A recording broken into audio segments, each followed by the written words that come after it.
ಮನೋವಿಹಾರಿಣಿ.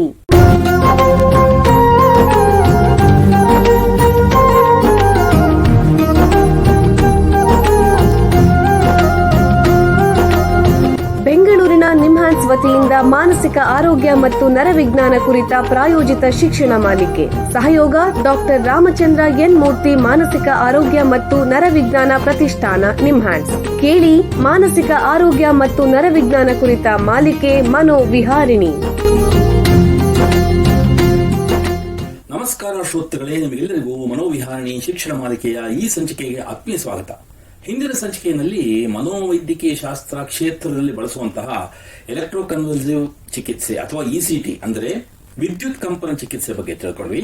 ಈ ಸಂಚಿಕೆಯಲ್ಲಿ ಅದೇ ರೀತಿ ಮಿದುಳಿನ ಪ್ರಚೋದನೆಯ ಹೊಸ ಚಿಕಿತ್ಸಾ ಸಾಧನ ಬಗ್ಗೆ ತಿಳ್ಕೊಳ್ಳೋಣ.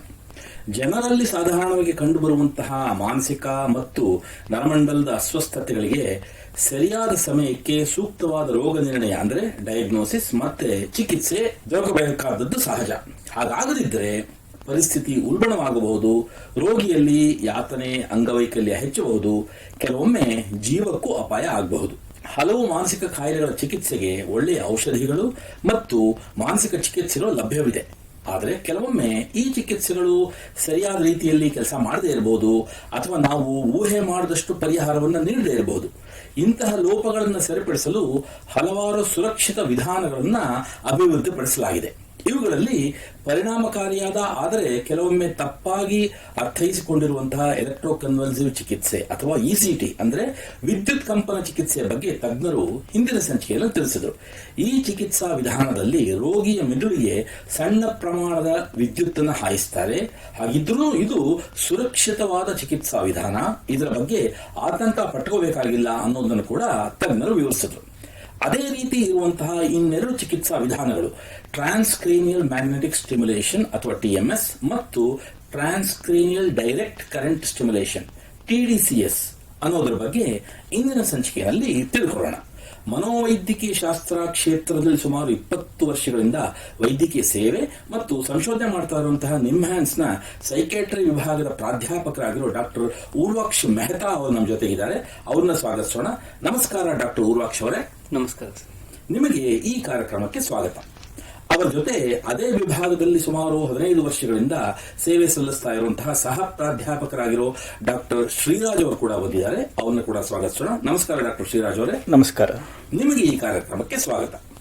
ಡಾಕ್ಟರ್ ಊರ್ವಾಕ್ಷ್ ಅವರೇ, ನಿಮಗೆ ಮೊದಲನೇ ಪ್ರಶ್ನೆ ಏನು ಅಂತಂದ್ರೆ ಈ ಟ್ರಾನ್ಸ್ಕ್ರೇನಿಯಲ್ ಮ್ಯಾಗ್ನೆಟಿಕ್ ಸ್ಟಿಮ್ಯುಲೇಷನ್ ಟಿಎಂಎಸ್ ಮತ್ತು ಈ transcranial direct current stimulation TDCS ಅಂತಂದ್ರೆ ದಯವಿಟ್ಟು ತಿಳಿಸಿ. ಟ್ರಾನ್ಸ್ಕ್ರೇನಿಯಲ್ ಮ್ಯಾಗ್ನೆಟಿಕ್ ಸ್ಟಿಮ್ಯುಲೇಷನ್ ಒಂದು ಮ್ಯಾಗ್ನೆಟಿಕ್ ಎನರ್ಜಿ ಯೂಸ್ ಮಾಡುವಂತ ಟ್ರೀಟ್ಮೆಂಟ್. ಅದು ಸಾಮಾನ್ಯವಾಗಿ ಯಾರು ಪೇಷಂಟ್ಗಳು ಮನೋರೋಗದಿಂದ ಅಫೆಕ್ಟ್ ಆಗಿರ್ತಾರೆ ಅವ್ರಿಗೆ ನಾರ್ಮಲ್ ಟ್ರೀಟ್ಮೆಂಟ್ ಇಂದ ಇಂಪ್ರೂವ್ಮೆಂಟ್ ಆಗದೆ ಇರುವಾಗ ಹೊಸ ಟ್ರೀಟ್ಮೆಂಟ್ ಟ್ರೈ ಮಾಡಬಹುದು. ಸೊ ಅದರಲ್ಲಿ ಟ್ರಾನ್ಸ್ಕ್ರೇನಿಯಲ್ ಮ್ಯಾಗ್ನೆಟಿಕ್ ಸ್ಟಿಮ್ಯುಲೇಷನ್ ಅಂದ್ರೆ ಮ್ಯಾಗ್ನೆಟಿಕ್ ಎನರ್ಜಿಯಿಂದ ನಮ್ಮ ಮೆದುಳಿನ ಬ್ರೈನ್ ಸೆಲ್ಸ್ ಅಲ್ಲಿ ಅದನ್ನ ಐದರ್ ಆಕ್ಟಿವೇಟ್ ಮಾಡಬಹುದು ಅಥವಾ ಸಪ್ರೆಸ್ ಮಾಡಬಹುದು. ಸೊ ಸುಮಾರು ರಿಸರ್ಚ್ ಮುಖಾಂತರ ನಮ್ಗೆ ಗೊತ್ತಾಗುತ್ತೆ ಕೆಲವು ಬ್ರೈನ್ ರೀಜನ್ಸ್ ಕೆಲವು ಕಾಯಿಲೆಗಳಲ್ಲಿ ಹೆಚ್ಚಿಗೆ ಆಕ್ಟಿವ್ ಇರುತ್ತೆ, ಕೆಲವು ರೀಜನ್ಸ್ ಕಡಿಮೆ ಆಕ್ಟಿವೇಶನ್ ಇರುತ್ತೆ. ಅದನ್ನ ಆಕ್ಟಿವಿಟಿ ಚೇಂಜ್ ಮಾಡಕ್ಕೆ ಮ್ಯಾಗ್ನೆಟಿಕ್ ಅಥವಾ electrical low current electricity use ಮಾಡಬಹುದು. So TMS magnetic field use ಮಾಡುತ್ತೆ ಮತ್ತೆ ಟಿಡಿಸಿಎಸ್ ಎಲೆಕ್ಟ್ರಿಕಲ್ ಫೀಲ್ಡ್ ಯೂಸ್ ಮಾಡುತ್ತೆ. ಸರ್, ಇವಾಗ ಹಿಂದಿನ ಸಂಚಿಕೆಯಲ್ಲಿ ಕೇಳುಗರಿಗೆಲ್ಲ ಈ ವಿದ್ಯುತ್ ಕಂಪನ ಚಿಕಿತ್ಸೆ ಇಸಿಟಿ ಬಗ್ಗೆ ತಿಳ್ಕೊಂಡ್ವಿ.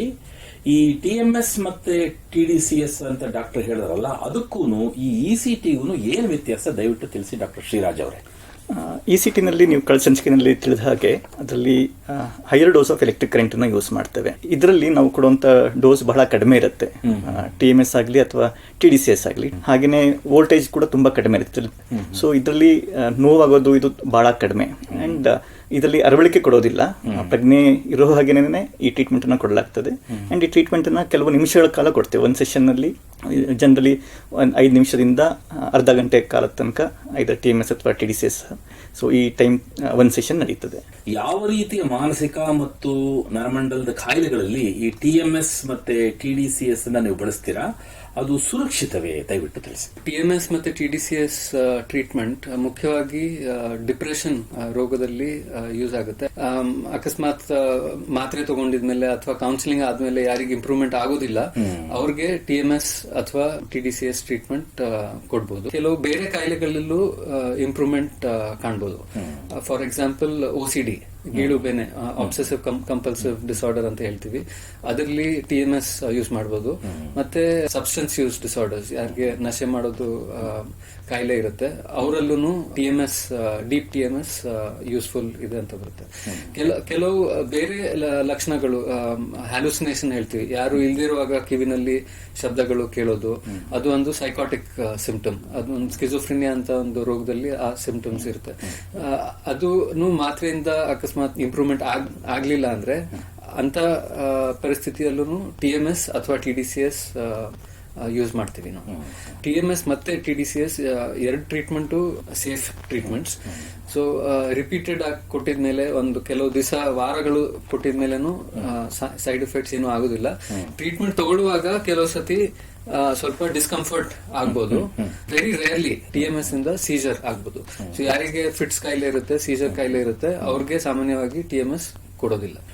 ಈಗ ಒಂದು ಸಣ್ಣ ವಿರಾಮ ತಗೊಳ್ಳೋಣ. ನಂತರ ಟ್ರಾನ್ಸ್ಕ್ರೇನಿಯಲ್ ಮ್ಯಾಗ್ನೆಟಿಕ್ ಸ್ಟಿಮ್ಯುಲೇಷನ್ TMS ಮತ್ತು transcranial direct current stimulation TDCS ಬಗ್ಗೆ ಚರ್ಚೆಯನ್ನು ಮುಂದುವರಿಸೋಣ. ಬೆಂಗಳೂರಿನ ನಿಮ್ಹಾನ್ಸ್ ಮಾನಸಿಕ ಆರೋಗ್ಯ ಮತ್ತು ನರವಿಜ್ಞಾನ ಕ್ಷೇತ್ರದಲ್ಲಿ ಹೆಸರುವಾಸಿ. ಶ್ರೇಷ್ಠ ಮಟ್ಟದ ಔಷಧೋಪಚಾರ, ಸಂಶೋಧನೆ ಮತ್ತು ತರಬೇತಿ ಇವೇ ನಿಮ್ಹಾನ್ಸ್ನ ಪ್ರಮುಖ ಧ್ಯೇಯಗಳು. ದೇಶದ ವಿವಿಧ ಭಾಗಗಳಿಂದ ಬರುವ ಲಕ್ಷಾಂತರ ಜನರಿಗೆ ಚಿಕಿತ್ಸೆ ನೀಡುವ ನಿಮ್ಹಾನ್ಸ್ಗೆ ರಾಷ್ಟ್ರೀಯ ಪ್ರಾಮುಖ್ಯತಾ ಸಂಸ್ಥೆ ಎಂಬ ಗೌರವ. ಚಿಕಿತ್ಸೆ ಮತ್ತು ವೈದ್ಯಕೀಯ ಸೇವೆಗಳ ಜೊತೆಯಲ್ಲಿ ನರರೋಗ ಮತ್ತು ಮನೋವೈದ್ಯಕೀಯ ಪುನರ್ವಸತಿ ಸೇವೆಗಳು, ಸಮುದಾಯ ಮಟ್ಟದ ಆರೋಗ್ಯ ಕಾರ್ಯಕ್ರಮಗಳನ್ನು ನಡೆಸುವುದು ಹಾಗೂ ಜನಜಾಗೃತಿ ಮೂಡಿಸುವ ಕೆಲಸಗಳಲ್ಲಿ ಸಕ್ರಿಯವಾಗಿದೆ ನಿಮ್ಹಾನ್ಸ್. ಈ ನಿಟ್ಟಿನಲ್ಲಿ ಆಕಾಶವಾಣಿಯ ಶ್ರೋತೃಗಳಿಗೆ ನರಮಂಡಲ ಮತ್ತು ಮಾನಸಿಕ ಆರೋಗ್ಯದ ಬಗ್ಗೆ ಉಪಯುಕ್ತ ಮಾಹಿತಿ ನೀಡುವುದೇ ಡಾಕ್ಟರ್ ರಾಮಚಂದ್ರ ಎನ್ ಮೂರ್ತಿ ಮಾನಸಿಕ ಆರೋಗ್ಯ ಮತ್ತು ನರವಿಜ್ಞಾನ ಪ್ರತಿಷ್ಠಾನ ನಿಮ್ಹಾನ್ಸ್ನ ಸಹಯೋಗದೊಂದಿಗೆ ಮೂಡಿಬರುತ್ತಿರುವ ಈ ಮನೋವಿಹಾರಿಣಿ ಶಿಕ್ಷಣ ಮಾಲಿಕೆಯ ಮೂಲ ಉದ್ದೇಶ. ವಿರಾಮದ ನಂತರ ಮನೋವಿಹಾರಣಿಯ ಈ ಸಂಚಿಕೆಗೆ ನಿಮಗೆಲ್ಲರಿಗೂ ಮತ್ತೊಮ್ಮೆ ಸ್ವಾಗತ. ವಿರಾಮಕ್ಕೆ ಮುಂಚೆ ಟ್ರಾನ್ಸ್ಕ್ರೇನಿಯಲ್ ಮ್ಯಾಗ್ನೆಟಿಕ್ ಸ್ಟಿಮ್ಯುಲೇಷನ್ TMS ಮತ್ತು transcranial direct current stimulation TDCS ಬಗ್ಗೆ ನಿಮ್ಹಾನ್ಸ್ನ ತಜ್ಞರಾದ ಡಾಕ್ಟರ್ ಉರ್ವಾಕ್ಷ್ ಮತ್ತು ಡಾಕ್ಟರ್ ಶ್ರೀರಾಜ್ ಅವರ ಹತ್ರ ಮಾತಾಡ್ತಾ ಇದ್ವಿ. ಈಗ ಈ ಚರ್ಚೆನ ಮುಂದುವರಿಸೋಣ. ಡಾಕ್ಟರ್ ಶ್ರೀರಾಜ್ ಅವರೇ, ನಿಮಗೆ ಮುಂದಿನ ಪ್ರಶ್ನೆ ಏನು ಅಂತಂದ್ರೆ, ಒಂದು TMS ಮತ್ತು TDCS ಸೆಷನ್ ನಲ್ಲಿ ಸಾಧಾರಣವಾಗಿ ಏನಾಗುತ್ತೆ, ದಯವಿಟ್ಟು ತಿಳಿಸಿ. ಮೊದಲು ಬ್ರೈನ್ನ ಯಾವ ರೀಜನ್ನ ನಾವು ಟಾರ್ಗೆಟ್ ಮಾಡಬೇಕು, ಎಲ್ಲಿ ನಾವು ಟ್ರೀಟ್ಮೆಂಟ್ ಕೊಡಬೇಕು ಅನ್ನೋದನ್ನ ಗುರುತಿಸ್ತೇವೆ. ಗುರುತು ಮಾಡಿದ ನಂತರ ರೋಗಿಗಳೇನಿರ್ತಾರೆ, ಅದು ಸಾಮಾನ್ಯವಾಗಿ ನಾವು ಹೇಗೆ ಕೂತ್ಕೊಂಡಿದ್ದೀವಿ ಇದೇ ಥರದಲ್ಲೇ ಕೂತ್ಕೊಂಡಿರೋ ಸಮಯದಲ್ಲೇ ಒಂದು TMS ಕಾಯಿಲ್ ಬರುತ್ತೆ. ಆ ಕಾಯಿಲನ್ನು ಮೆದುಳಿನ ಭಾಗತ್ತೇನಿರುತ್ತೆ ಅದ್ರ ಮೇಲಿನಲ್ಲಿ, ಅಂದರೆ ಸ್ಕಾಲ್ಪ್ ಏನಿರುತ್ತೆ, ಕಪಾಲ ಏನಿರುತ್ತೆ, ಆ ಕಪಾಲದ ಮೇಲ್ಭಾಗದಲ್ಲಿ ನಾವು ಕಾಯಿಲ್ನ ಪ್ಲೇಸ್ ಮಾಡ್ತೇವೆ. ಅದರಿಂದ ಒಂದೊಂದೇ ಪಲ್ಸ್ಗಳು ಬರ್ತವೆ, ಮ್ಯಾಗ್ನೆಟಿಕ್ ಪಲ್ಸ್ಗಳು ಬರ್ತವೆ. ಅದರಿಂದ ಉತ್ತೇಜನ ಐದರ್ ಹೆಚ್ಚಾಗತ್ತೆ ಇಲ್ಲ ಉತ್ತೇಜನ ಕಡಿಮೆ ಮಾಡುತ್ತೆ. ಸೊ ಅದು ಯಾವ್ದು ಉತ್ತೇಜನ ಕಡಿಮೆ ಮಾಡಬೇಕಾ ಹೆಚ್ಚು ಮಾಡಬೇಕಾ ಅನ್ನೋದು ಆ ಕಾಯಿಲೆಗೆ ಸಂಬಂಧಿಸಿದಂತೆ ಪ್ರೋಟೋಕಾಲ್ಸ್ ಇರ್ತವೆ, ಅದನ್ನು ನಾವು ಫಾಲೋ ಮಾಡ್ತೇವೆ. ಸೊ ಅದೇ ಥರದಲ್ಲಿ TDCS ಕೂಡ ಮಾಡ್ತೇವೆ. TDCSನಲ್ಲಿ ಏನು ಅಂತಂದರೆ ಎಲೆಕ್ಟ್ರೋಡ್ಸ್ ಇರುತ್ತೆ. ಸೊ ಇದು ವಿದ್ಯುತ್ ದ್ವಾರಗಳು. ಸೊ ಒಂದು ಆ್ಯನೋಡ್ ಇರುತ್ತೆ, ಒಂದು ಕ್ಯಾಥೋಡ್ ಇರುತ್ತೆ. ಸೊ ಕರೆಂಟ್ ಒಂದು ಕಡೆಯಿಂದ ಹೋಗಿ ಇನ್ನೊಂದು ಕಡೆಯಿಂದ ಹೊರಗಡೆ ಬರುವಂಥದ್ದು. ನಾವು ಅದನ್ನು ಬೇರೆ ಬೇರೆ ಜಾಗದಲ್ಲಿ ಅದನ್ನು ಗುರುತಿಸ್ಬಿಟ್ಟು, ಆ್ಯನೋಡ್ ಇರೋ ಕಡೆಯಲ್ಲಿ ಚಟುವಟಿಕೆ ಜಾಸ್ತಿ ಆಗುತ್ತೆ, ಕ್ಯಾಥೋಡ್ ಇರೋ ಕಡೆ ಚಟುವಟಿಕೆ ಕಡಿಮೆ ಆಗುತ್ತೆ. ಸೊ ಈ ಟ್ರೀಟ್ಮೆಂಟ್ಗಳು ನಡಿಬೇಕಾದ್ರೆ ರೋಗಿಗಳು ಆರಾಮಾಗಿ ಕೂತ್ಕೊಂಡಿರ್ತಾರೆ, ನಮ್ಮ ಜೊತೆಗೆ ಬೇಕಾದ್ರೆ ಮಾತಾಡಬಹುದು, ಏನು ಬೇಕಾದ್ರೂ ಮಾಡ್ಬೋದು. ಕೆಲವು ಸಲ ಏನು ಮಾಡ್ತೇವೆ, ಇವನ್ ಇದ್ರ ಜೊತೆಗೆ ಕೆಲವು ತರಬೇತಿಗಳನ್ನು ಕೂಡ ಕೊಡ್ತೇವೆ. ಇದನ್ನ ಡಿಮೆನ್ಷಿಯಾ ಅಥವಾ ಆ ಥರದ ಕಾಯಿಲೆಗಳಲ್ಲಿ ಸ್ಮರಣಶಕ್ತಿ ಹೆಚ್ಚು ಮಾಡಲಿಕ್ಕೆ, ಗಮನಶಕ್ತಿ ಹೆಚ್ಚು ಮಾಡಲಿಕ್ಕೆ, ಇಲ್ಲ ಬೇರೆ ಥರದ ಬೌದ್ಧಿಕ ಕ್ಷಮತೆಗಳನ್ನು ಹೆಚ್ಚು ಮಾಡಲಿಕ್ಕೆ ಕೂಡ ಕೊಡ್ತೇವೆ. ಸೊ ಅಂಥ ಸಮಯದಲ್ಲಿ ಈ ಟ್ರೈನಿಂಗ್ ಜೊತೆಗೆ ಟ್ರೀಟ್ಮೆಂಟ್ ಕೊಡಬೇಕಾದ್ರೆ ಕೆಲವೊಮ್ಮೆ ಎಫೆಕ್ಟ್ಗಳು ಎರಡರದ್ದು ಇನ್ನು ಹೆಚ್ಚಾಗುವಂಥ ಸಾಧ್ಯತೆಗಳಿರ್ತವೆ. ಡಾಕ್ಟರ್ ಉರ್ವಾಕ್ಷ್ ಅವರೇ, ನಿಮ್ಮ ಪ್ರಕಾರ ಈ ಚಿಕಿತ್ಸೆ ಮಾಡುವಾಗ ರೋಗಿಗಳಿಗೆ ಅನಸ್ತೀಶಿಯಾ ಅಥವಾ ಅರವಳಿಕೆ ಕೊಡಬೇಕಾಗತ್ತೆ, ಮತ್ತೆ ಅವರು ಆಸ್ಪತ್ರೆಗೆ ದಾಖಲಾಗಬೇಕಾಗತ್ತೆ? TMS ಮತ್ತೆ TDCS ಟ್ರೀಟ್ಮೆಂಟ್ ಅಲ್ಲಿ ಅನಸ್ತೀಶಿಯಾ ಅವಶ್ಯಕತೆ ಇರೋದಿಲ್ಲ. ಅಡ್ಮಿಷನ್ ಅವಶ್ಯಕತೆ ಕಂಪಲ್ಸರಿ ಇರೋದಿಲ್ಲ. ಅಕಸ್ಮಾತ್ ಅವರು ನಿಯರ್ ಬೈ ಲೊಕ್ಯಾಲಿಟಿ ಅಲ್ಲಿ ಇದ್ರೆ ಅವರು ಔಟ್ ಪೇಷಂಟ್ ಟ್ರೀಟ್ಮೆಂಟ್ ಅಲ್ಲೂ ನಾವು ಟ್ರೀಟ್ಮೆಂಟ್ ಕೊಡ್ಬೋದು. ಬೇರೆ ಊರಿಂದ ಯಾರು ಬಂದಿರ್ತಾರೋ ಅವ್ರಿಗೆ ಬೇರೆ ಟ್ರೀಟ್ಮೆಂಟ್ಗಳು, ಕೌನ್ಸಿಲಿಂಗ್ ಅಥವಾ ಮೆಡಿಸಿನ್ಸ್ ಅಲ್ಲೂ ಚೇಂಜಸ್ ಮಾಡಕ್ಕೆ, ಅಬ್ಸರ್ವೇಷನ್ಗೆ ಅವರು ಯಾರಿಗೆ ಬೇಕಾಗುತ್ತೆ ಅವ್ರಿಗೆ ನಾವು ಅಡ್ಮಿಟ್ ಮಾಡ್ತೀವಿ. ಸೊ ಅಡ್ಮಿಷನ್ ಕಂಪಲ್ಸರಿ ಇರೋದಿಲ್ಲ ಇಂಥ ಟ್ರೀಟ್ಮೆಂಟ್ಗೆ. ಕೆಲವೊಮ್ಮೆ ವಯಸ್ಸಾದ ರೋಗಿಗಳಿದ್ರೆ, ಚಿಕ್ಕ ಮಕ್ಕಳಿದ್ರೆ ಅಥವಾ ಗರ್ಭಿಣಿ ಸ್ತ್ರೀಯರಿದ್ರೆ ಅವರಲ್ಲಿ ಇದು ಸುರಕ್ಷಿತವೇ? ಈ ಟ್ರೀಟ್ಮೆಂಟ್ಗಳು ಕಂಪ್ಲೀಟ್ಲಿ ಸುರಕ್ಷಿತವಾದಂಥ ಟೆಕ್ನಿಕ್ಸ್ಗಳಿವು. ಸಣ್ಣ ಮಕ್ಕಳು ಅಂತ ಜನರಲಿ ಅಡೋಲ್ಸೆಂಟ್ ಈ ಏಜ್ ನಲ್ಲಿ ಜಾಸ್ತಿ ಕೊಡ್ತೇವೆ.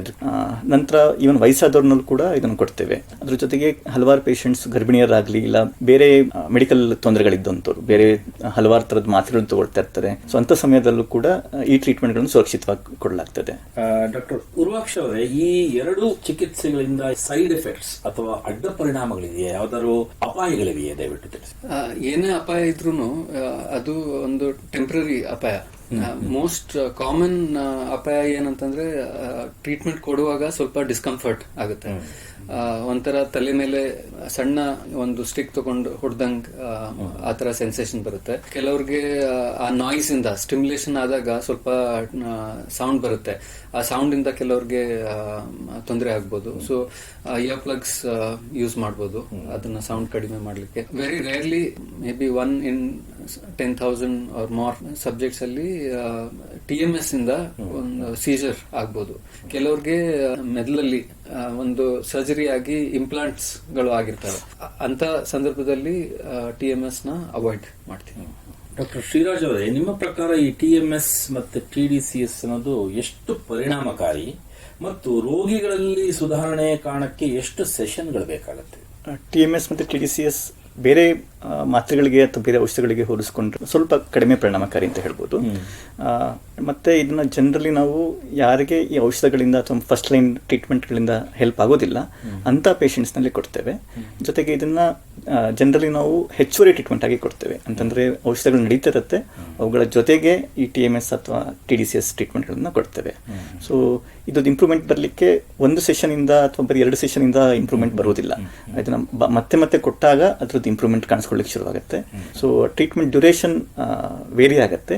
ಪೇಷಂಟ್ ಟು ಪೇಷಂಟ್ ಅದನ್ನ ನಾವು ಅಡ್ಜಸ್ಟ್ ಮಾಡಬೇಕಾಗ್ತದೆ. ಡಾಕ್ಟರ್ ಉರ್ವಾಕ್ಷ ಅವರೇ, ಈ TMS ಮತ್ತೆ TDCS ಬಗ್ಗೆ ಸಾಧಾರಣವಾಗಿ ಯಾವ ರೀತಿಯ ತಪ್ಪು ಕಲ್ಪನೆಗಳು, ಮಿತ್ಸ್ ಅಂಡ್ ಮಿಸ್ಕಾನ್ಸೆಪ್ಷನ್ಸ್ ಇವೆ? ದಯವಿಟ್ಟು ತಿಳಿಸಿ. ಸೊ ಫಸ್ಟ್ ಆಫ್ ಆಲ್ ಇಂಥ ಟ್ರೀಟ್ಮೆಂಟ್ ಇದೆ, ಇದೊಂದು ಸೇಫ್ ಟ್ರೀಟ್ಮೆಂಟ್, ಇದೊಂದು ಇಫೆಕ್ಟಿವ್ ಟ್ರೀಟ್ಮೆಂಟ್. ಕರೆಕ್ಟ್ ಇಂಡಿಕೇಶನ್ಗೆ ಯೂಸ್ ಮಾಡಿದಾಗ ಇದು ಒಂದು ಯೂಸ್ಫುಲ್ ಟ್ರೀಟ್ಮೆಂಟ್ ಇರುತ್ತೆ ಅಂತ ಅದು ಸುಮಾರು ಜನಕ್ಕೆ ಗೊತ್ತಿರೋದಿಲ್ಲ. ಎರಡನೇದು ಅವ್ರಿಗೆ ಗೊತ್ತಾಗಿದ ಮೇಲೆ ಅವ್ರು ಏನ್ ತಿಳ್ಕೊತಾರೆ, ಇದು ಒಂದು ECTಗೆ ನಾವು ECT ಬಗ್ಗೆನೂ ಮಾತಾಡಿದೀವಿ, ಇಲೆಕ್ಟ್ರೋ ಕನ್ವಲ್ಸಿವ್ ಥೆರಪಿಗೆ ಒಂಥರ ರಿಪ್ಲೇಸ್ಮೆಂಟ್ ಅಂತ ತಿಳ್ಕೊಬಹುದು. ಬಟ್ ಆ ತರ ಇರೋದಿಲ್ಲ. ಮತ್ತೆ ಆ TMS ತಗೊಂಡಿದ್ಮೇಲೆ ಅಥವಾ TDCS ತಗೊಂಡಿದ್ಮೇಲೆ ನಾವು ಮಾತ್ರೆಗಳನ್ನ ನಿಲ್ಸ್ಬೋದು ಅಂತ ಇನ್ನೊಂದು ಭಾವನೆ ಇರುತ್ತೆ. ಅದನ್ನು ಸಾಮಾನ್ಯವಾಗಿ ಆಗೋದಿಲ್ಲ. ಯಾಕಂದ್ರೆ TMS ಅಥವಾ TDCS ಇಫೆಕ್ಟ್ಸ್ ಒಂದು 3 ತಿಂಗಳು ಅಥವಾ 6 ತಿಂಗಳು ತನಕ ಅದ್ರ ಇಫೆಕ್ಟ್ ಇರುತ್ತೆ. ಅದನ್ನ ಮೇಂಟೈನ್ ಮಾಡ್ಬೇಕು ಅಂದ್ರೆ ನಾವು ಮೆಡಿಸಿನ್ ಅಥವಾ ಕೌನ್ಸಿಲಿಂಗ್ ಥೆರಪಿ ಬೇರೆ ಟ್ರೀಟ್ಮೆಂಟ್ ಗಳನ್ನ ಕಂಟಿನ್ಯೂ ಮಾಡ್ಬೇಕಾಗುತ್ತೆ. ಬಹಳ ಉಪಯುಕ್ತ ಮಾಹಿತಿ. ನೋಡಿ, ನಿಮ್ಮ ಹತ್ರ ಮಾತಾಡ್ತಾ ಕಾಲ ಕಳೆದಿದ್ದೇ ಗೊತ್ತಾಗ್ಲಿಲ್ಲ. ಇಲ್ಲಿಗೆ ಸಂಚಿಕೆ ಮುಗಿಸುವಂತ ಸಮಯ ಆಗ್ತಿದೆ. ಡಾಕ್ಟರ್ ಉರ್ವಾಕ್ಷ ಅವರೇ, ಡಾಕ್ಟರ್ ಶ್ರೀರಾಜ್ ಅವರೇ, ಎಲ್ಲ ಕೇಳುಗರಿಗೆ ಟ್ರಾನ್ಸ್ಕ್ರೇನಿಯಲ್ ಮ್ಯಾಗ್ನೆಟಿಕ್ ಸ್ಟಿಮ್ಯುಲೇಷನ್ TMS ಮತ್ತು transcranial direct current stimulation TDCS ಬಗ್ಗೆ ಉಪಯುಕ್ತ ಮಾಹಿತಿ ನೀಡಿದಿರಾ. ನಿಮಗೆ ಎಲ್ಲರ ಪರವಾಗಿ ಧನ್ಯವಾದಗಳು. ಶ್ರೋತೃಗಳೇ, ಮಾನಸಿಕ ಆರೋಗ್ಯ ಮತ್ತು ನರವಿಜ್ಞಾನದ ಬಗ್ಗೆ ಇನ್ನೂ ಹೆಚ್ಚಿನ ಮಾಹಿತಿಯೊಂದಿಗೆ ಮನೋವಿಹಾರಣೆ ಮುಂದಿನ ಸಂಚಿಕೆಯಲ್ಲಿ ಭೇಟಿಯಾಗೋಣ. ನಮಸ್ಕಾರ. ನಮಸ್ಕಾರ. ಇಲ್ಲಿಯವರೆಗೆ ಬೆಂಗಳೂರಿನ ನಿಮ್ಹಾನ್ಸ್ ವತಿಯಿಂದ ಮಾನಸಿಕ ಆರೋಗ್ಯ ಮತ್ತು ನರವಿಜ್ಞಾನ ಕುರಿತ ಪ್ರಾಯೋಜಿತ ಶಿಕ್ಷಣ ಮಾಲಿಕೆ ಮನೋವಿಹಾರಿಣಿ ಕೇಳಿದಿರಿ. ಸಹಯೋಗ ಡಾಕ್ಟರ್ ರಾಮಚಂದ್ರ ಎನ್ ಮೂರ್ತಿ, ಮಾನಸಿಕ ಆರೋಗ್ಯ ಮತ್ತು ನರವಿಜ್ಞಾನ ಪ್ರತಿಷ್ಠಾನ, ನಿಮ್ಹಾನ್ಸ್. ನೆರವು ಡಾಕ್ಟರ್ KS ಮೀನಾ, ನಿಮ್ಹಾನ್ಸ್. ಮಾನಸಿಕ ಆರೋಗ್ಯ ಶಿಕ್ಷಣ ವಿಭಾಗ, ನಿಮ್ಹಾನ್ಸ್ ಹಾಗೂ ನಿವೇದಿತಾ BS, ನಿಮ್ಹಾನ್ಸ್. ಸಂಗೀತ ಸಂಯೋಜನೆ K. ಕಲ್ಯಾಣ್. ಪರಿಕಲ್ಪನೆ, ನಿರೂಪಣೆ ಮತ್ತು ನಿರ್ಮಾಣ ಡಾಕ್ಟರ್ MM ಶ್ರೀನಿವಾಸ್ ಭರತ್, ನಿಮ್ಹಾನ್ಸ್.